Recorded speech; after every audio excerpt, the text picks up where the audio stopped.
Located 50 miles east from downtown San Antonio, Texas, lies the small town of Sutherland Springs. Surrounded by idyllic landscapes and undeveloped areas, it hides an interesting past, which we will explore on Curious Journey. But before we begin, please take a moment to subscribe, like, or leave a comment, because your support helps me generate more videos for you. Now, on with the story. Dr. John Sutherland founded the town in 1849. He was on his way to minister to the sick at the Alamo in 1836 when he noticed the sulfur springs.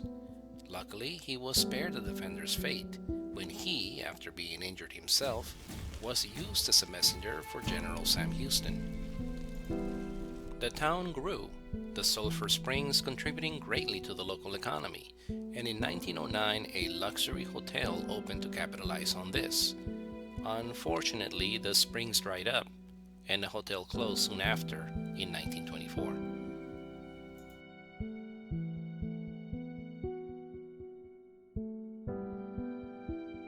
All that remains of the original town are a few ruins, like the old First State Bank.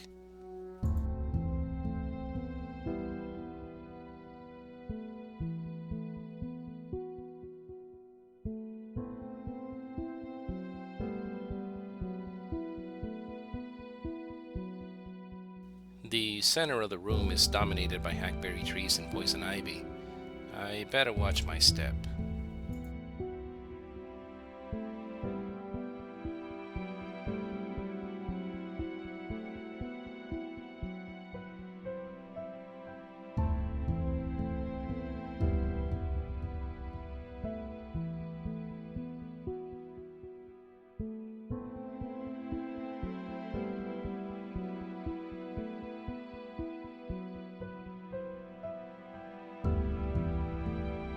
I see the bolt is off in the back corner, and the heavy steel door is left open.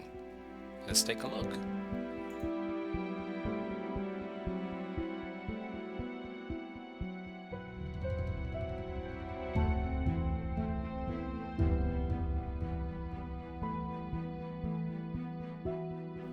Graffiti dominates the interior. No gold or silver coins laying around though, just very interesting artwork.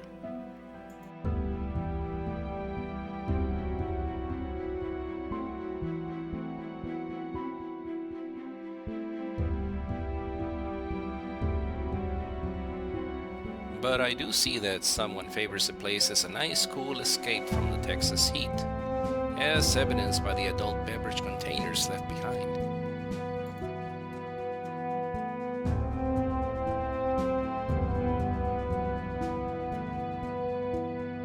Nature is slowly reclaiming the building, the walls looking like they might topple in a few more years, possibly disappearing for good in another generation or two.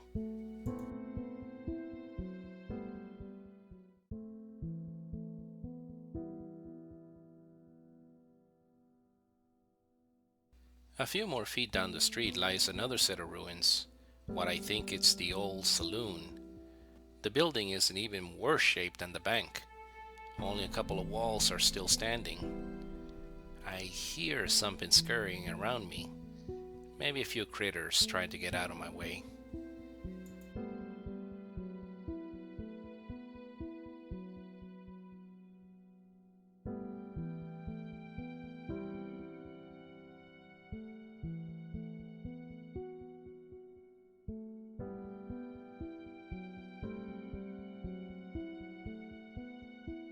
For many small towns in the Old West, you could say that the saloon was the heart of the community, insofar as being a convenient meeting place for business deals and other arrangements, and seldom the location of shootings over poker games or confrontations over a pretty saloon girl.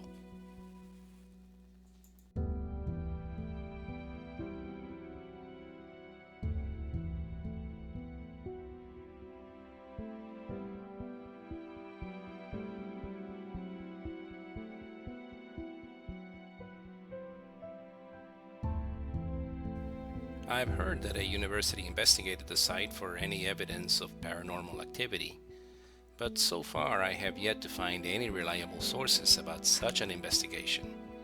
As soon as I find the source, I'll make an update video.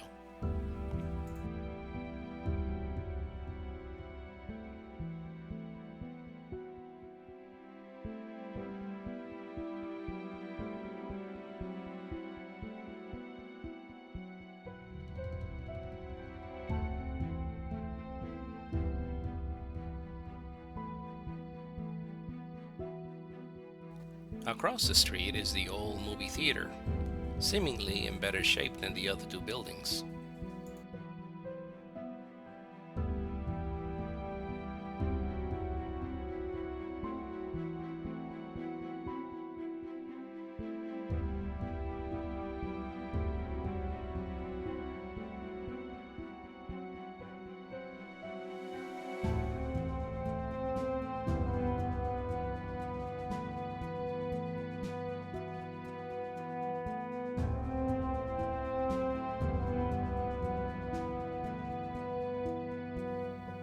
It is on private property, however, so I could only look at the outside.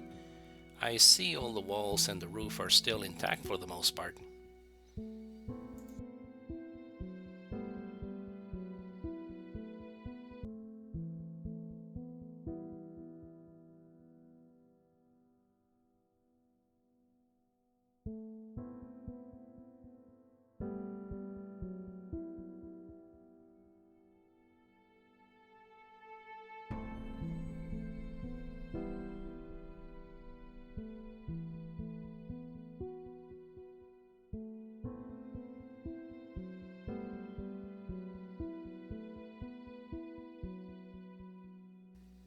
The Sutherland Springs Hotel is located about a half mile from the old settlement. It was in fact the reason for the town's existence and the reason that the railroad built a line directly to it.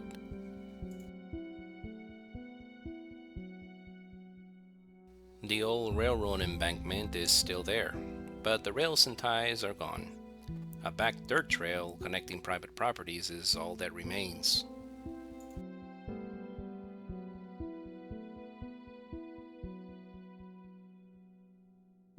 I hope to find some evidence that it was ever there, but nothing, not even a railroad spike.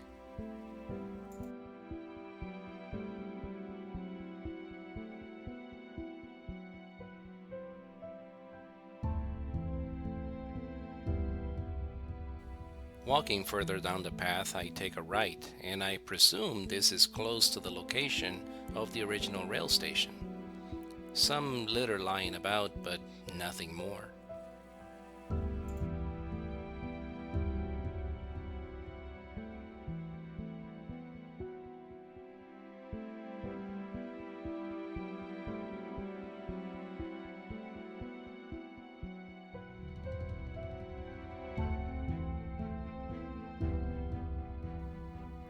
I had to go back the way I came and then down the highway to reach the site where the hotel used to be.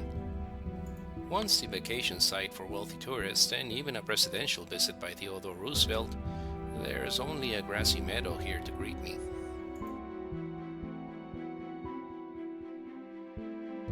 The only evidence that anything was ever here are these curious open spaces in the meadow, probably the location of cement pillars or other solid objects.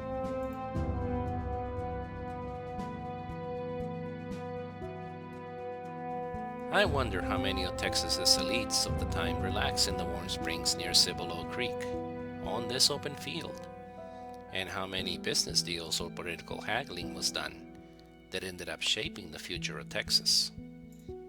But it was not always backroom deals, saloon carousing, or refreshing dips in the springs.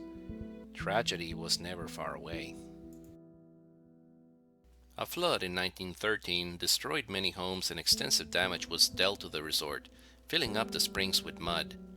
Then, in 1919, the outbreak of the Spanish flu devastated many households, with some losing as many as 2 children per family.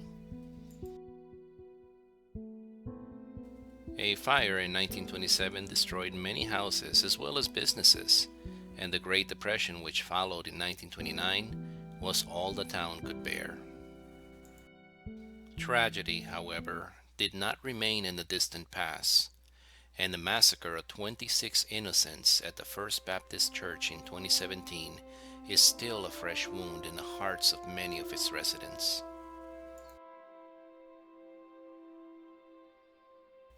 But in spite of it all, the new town of Sutherland Springs thrives.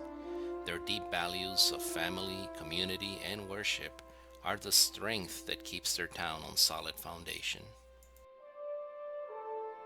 The pride in their history evident in careful and loving renovations, their positive outlook to the future displayed in glorious rebirth. Hey, thanks for watching. Please don't forget to subscribe, like, and comment, as your support makes these videos possible. So goodbye for now, and I'll see you again soon.